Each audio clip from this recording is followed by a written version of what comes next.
Maswira nguva iko basi. Kwachiri manzu ndabva pahama na 6 ndataurinaina. Kwakusataura kuti muri kuuya.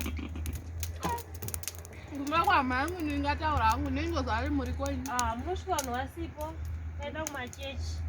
Wakapasa here mukomana? Yaidoko riya. Zviri nani? Wakabuda nemanganiko? Ne14. Unani zviri nani? Zviri nani? Mangaguma kamane mapaika? Ndemugadheni. Ndaona manga mouya mugadheni ke? Mugadheni. Manga.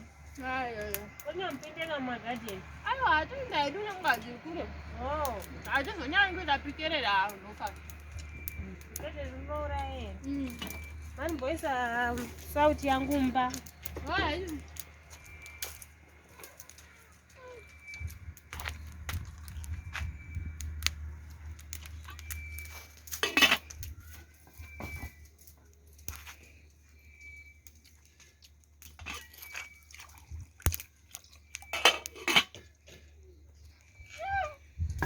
Aiwa.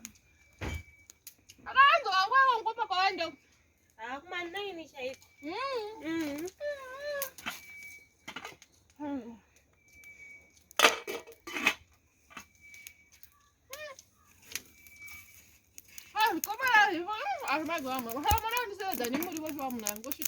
Hatina kana mari munhu wamwari. Hapana kana mari.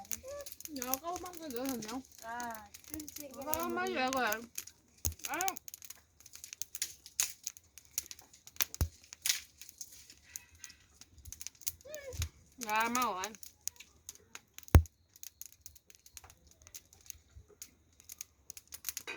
Ichiko ikwapo irepo. Irepo. Hakumana. Kazi wobata vaenze zvakanaka. Hatina mari. Uyu.